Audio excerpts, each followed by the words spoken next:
Okay, so picture this. A small, pretty ordinary-looking shed. It's tucked away behind a Pennsylvania State Trooper barracks. You know, looks like you could hold maybe some salt bags, an old mower, that kind of thing. Right. Totally unassuming. But inside, Mm. inside, it holds this secret. Something so strange, so completely bizarre. It really messes with your head, defies all logic. It's more than just a secret, though, isn't it? It's like a presence, something that just rolled into their lives and changed all their ideas about what's real and what isn't. Absolutely. Welcome, everyone, to the Deep Dive. Today, we are diving headfirst into the incredibly strange history of Old 54. It's this 1954 Buick Roadmaster. Looks normal enough at first glance. Yeah, beautiful car, actually. But it got impounded over like $11. Petty theft of gas, and it turned out to be, well, anything but ordinary. So this whole deep dive, it's based on the stories, the recounted experiences of the state troopers from Troop D. We're really going to focus on their encounters with this car, and the impact it had. It was profound, often pretty terrifying. And especially how it affected one young man, Ned Wilcox. His dad, Curtis Wilcox, he was one of the first troopers to really grapple with what this car was. Right. So our mission today, really, is to unpack this whole story. Yeah. The weird properties of the car, the unsettling things that happened because of it. And how it forced these really grounded, practical cops, to deal with something totally outside their understanding of the world. I mean, what happens when the unexplainable isn't just a story, but it's sitting in Shed B day after day? Yeah, exactly. And to really get the impact, we need to look at the people involved. And that story, for a lot of them, it starts with Ned Wilcox. Ned, yeah. After his dad's funeral, he just started showing up at Troop D, still in high school, wearing a school jacket. He'd just kind of hang around, right? Rake leaves in the fall, shovel snow in the winter. Keeping close to where his dad worked, keeping that memory close. Yeah, it's actually quite touching. The troopers, they were like this tight family, the Gray family, they called it. They sort of took him in. They'd ask about school, his sisters, But apparently they never really talked directly about his dad. No, but he was always there, wasn't he? His memory was like the unspoken thing holding them together in that moment. And Shirley Pasternak, the dispatcher, she was a big part of that too. Just a steady presence for Ned. So this car that caused all this, Yeah. How did it even get there? Where did it come from? Well, it first showed up at a Jenny gas station, just pulled in. And it was, by all accounts, a stunner. Midnight blue, 54 Buick Roadmaster, perfect condition, chrome gleaming. But the attendant, Brad Roach, he noticed something odd right away. No inspection sticker. Yeah. And no rear license plate. Exactly. And the driver, he was weird too. Thin guy, black coat, Yeah. paid for exactly $11 worth of gas. Then he just walked off, vanished near a little stream behind the station, leaving the car running. Gone. Left the car. $11 of gas, that's it. And the inside of the car was just as strange. Stark. Really stark. How so? Just empty.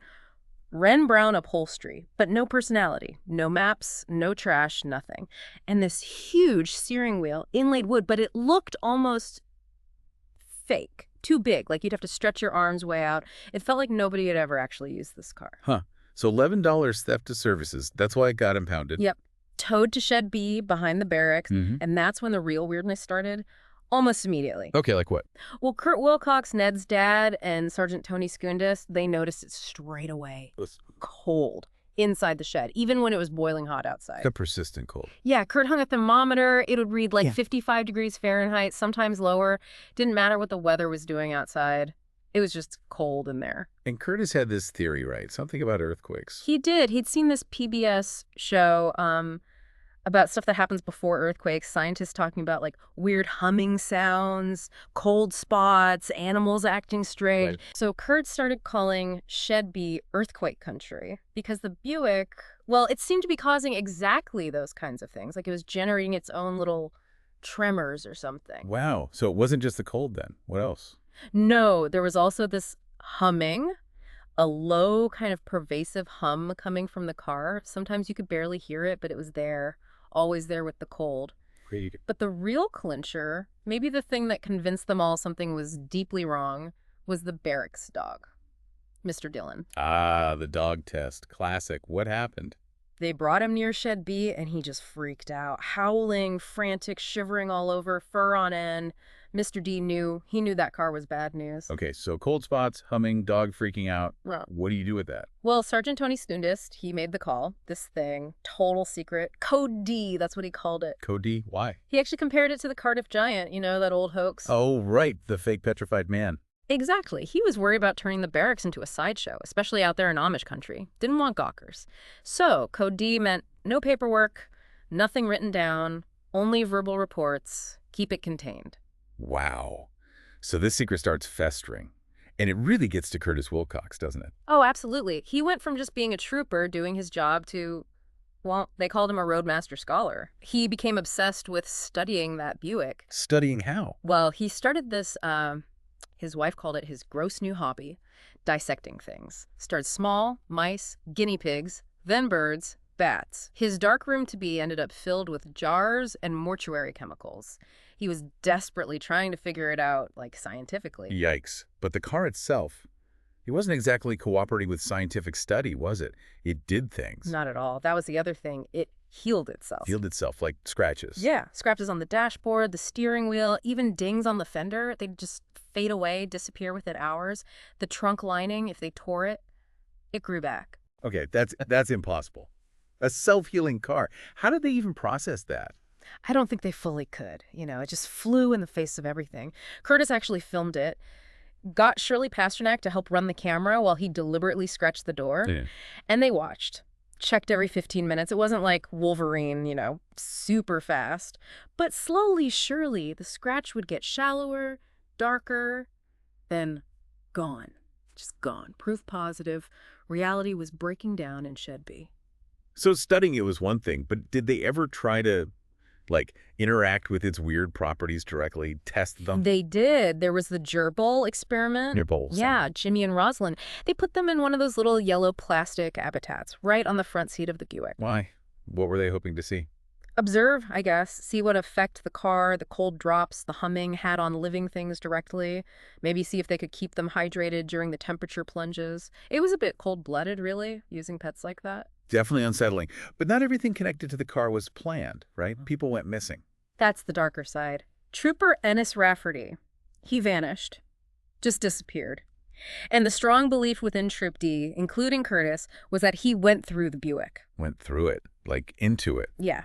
That was the terrifying theory. And his sister, they called her the Dragon, she never let it go, hounded the press, accused the troopers of covering something up. And they were, weren't they? Just not what she thought. Exactly. They couldn't tell her the truth. How could you? And the car did other things too, didn't it? Flashes of light. Right. The dispersal events, or lightquakes as they sometimes called them. These silent purple flashes, they seem to come from inside the car.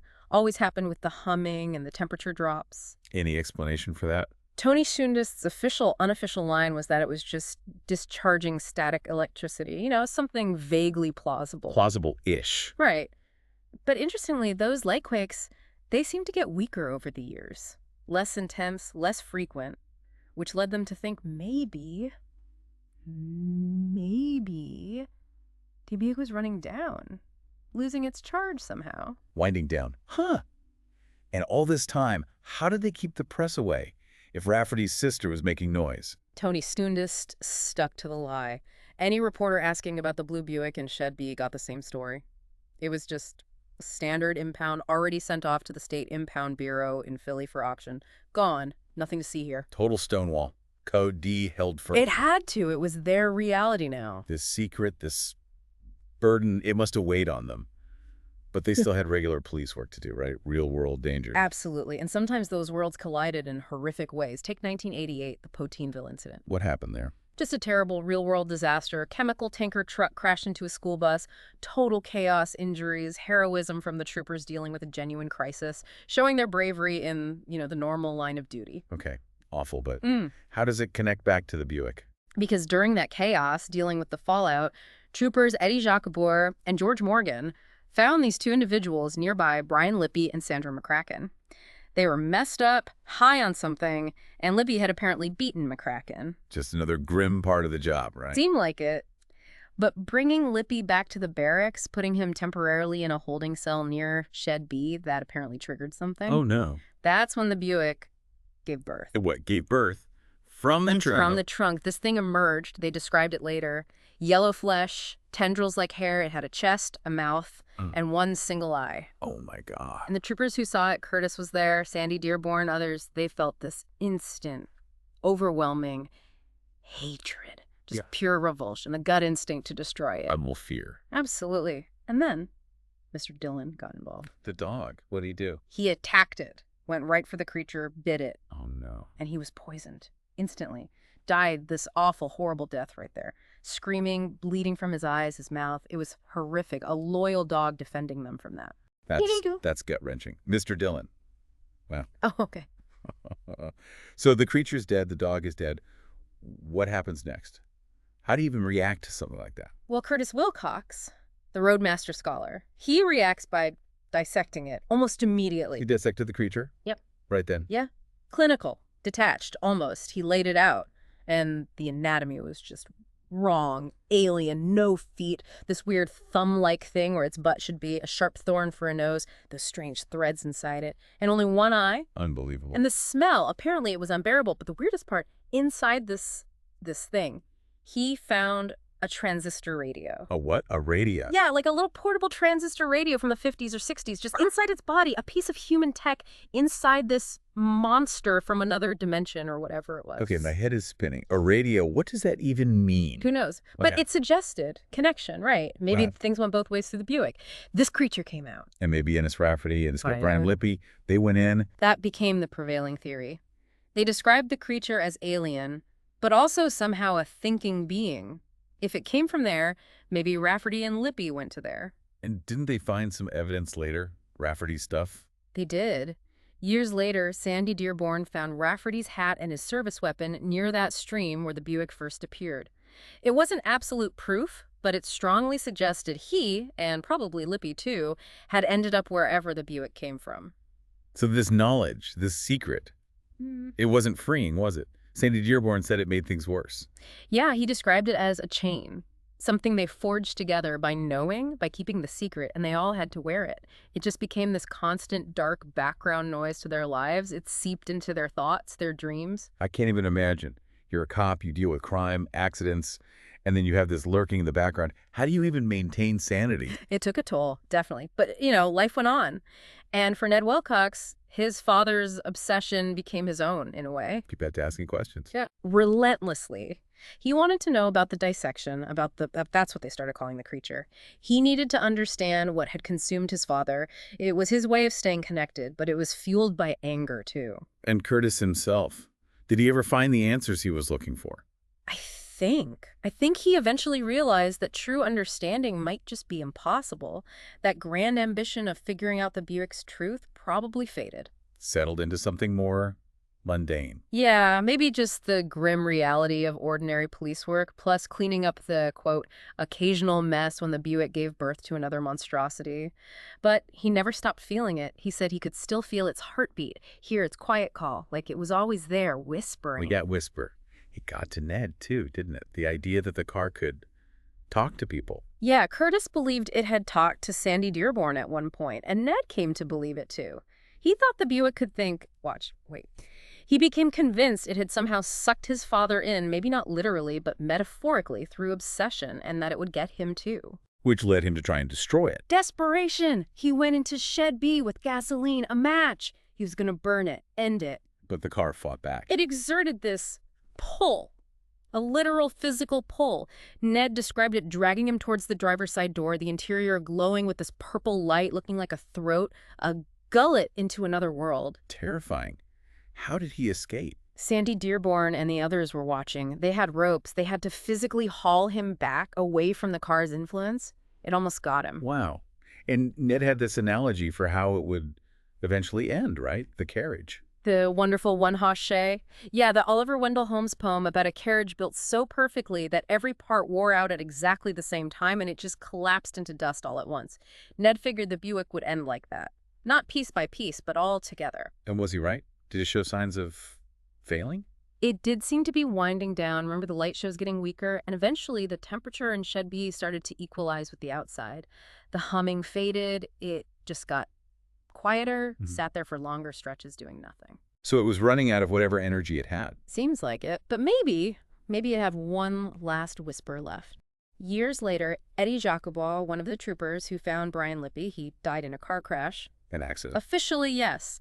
But the implication in the accounts is strong that maybe the Buick's fading pulse still had enough influence to reach out, to affect him somehow, even as it was dying. A final, deadly echo. Chilling. So what happened to the Buick in the end? It just rested. Sat there in Shed B, looking less like a threat and more like, well, like you said, almost an art exhibit. Silent. Its mysteries totally unresolved. Leaving those questions hanging. Annis Rafferty, Brian Lippy. Yeah. Presumably lost to whatever dimension or reality the Buick connected. Exactly. Gone there, as the evidence suggests. So we come back to where we started. This inexplicable 1954 Buick Roadmaster. Just this single bizarre object that fundamentally changed the lives of these ordinary troopers. Yeah, it forced them right up against the absolute limits of what they knew, what they could understand. They had to just accept the inexplicable as part of their job, their lives. And it's easy to focus on the sci-fi horror of it all, the cosmic dread. But really, this deep dive, it's also a story about people, isn't it? Absolutely. It's about how people cope, how resilient they can be when facing something totally beyond comprehension. It's about grief, like Ned's, obsession, like Curtis's. And the bonds they formed. That gray family of Troop D carrying this insane secret together. Yeah, that shared burden, that chain they all wore. It's a powerful human story underneath the weirdness. Which brings us to, I guess, a final thought for you to consider. If something as ordinary as an old car in a storage shed can hold secrets this deep, this reality bending. And if people who seem totally grounded, totally rational can get pulled into its orbit, well, it makes you wonder, doesn't it? How much do we really understand about the world we think we know? Yeah. What other unseen forces, what other connections, maybe chains forged by love or chance or things we can't even name, are quietly shaping our own lives, our own destinies, in ways we might not even realize? Something to think about.